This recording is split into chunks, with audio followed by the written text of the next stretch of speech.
Let's hear for Thomas Bosket, everybody. Thomas Bosket.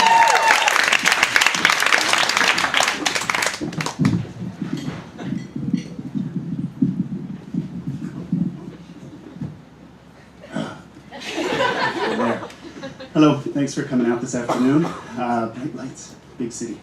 I sometimes get caught up between being a super nice guy and a selfish dick. Sort of like Hannibal Lecter at an amputee benefit dinner. And I've been thinking about death a lot recently, and it's tough, thinking about death and thinking about commuting on the bus. And I think that commuting on the bus is slowly leading me to my death. I hear all these screaming children. They're on the bus every time I get on, and I think, good God, screaming children, they're like beautiful people. You know, I love them, but I want to suffocate them. And, you laughed, that's good. Hannibal Lecter killer, I think. But the babies are always screaming, I think, and the other day there was one that just kept going, and I felt badly. After a while, I started thinking, how can I help that little bugger, you know? And I thought there's got to be some soundproof, airtight compartment around here. No. And I also believe strongly, sadly maybe, but it's strongly in segregation on buses.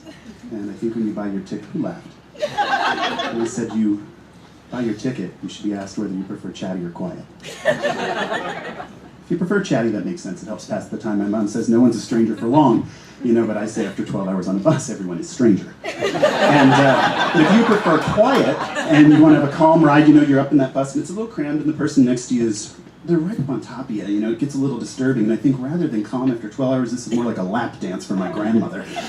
So I was out thinking I might quit booze. I don't know, and I was reading an article about quitting alcohol, and it gets pretty serious for people that have to go to rehab.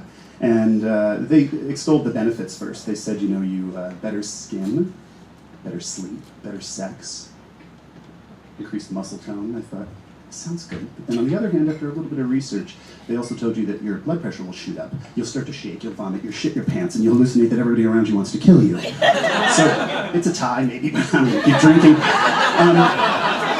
So I see this friend the other day in the street, and he's a beefy dude, he's really beautiful. And I look at him and I think, I wish I had half your body, and he says, you do.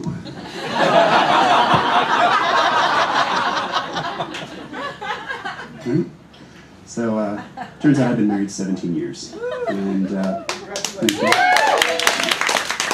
also turns out my husband is gay.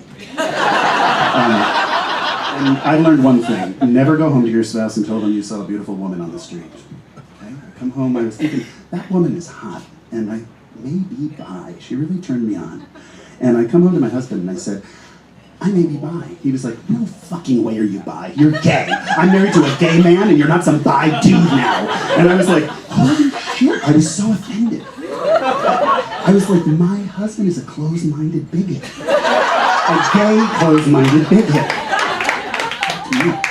So then I think, when people talk about gay marriage, they always focus on the sex. How many people here think that marriage has a lot to do with sex? But after 17 years, no. So I was also, growing up, I was really homophobic. I was raised in Virginia, and I now embrace dick. And I was reading this article the other day, and it said, honestly, it was, what was it? Hold on. Perfect penis is hard to find. It's the actual title. You can go Google it. And the author was saying a perfect dick has a nice sack on it, silky skin, slidey skin, I guess, and a bendable shaft that you can put in any direction you like. And I thought, I have to disagree with her because I'm a professor at a really esteemed university, and the perfect dicks are the people I work with.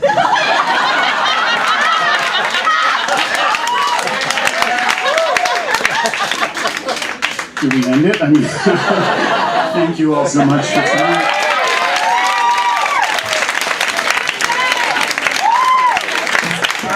Thomas Bosket, first time. Doing so well.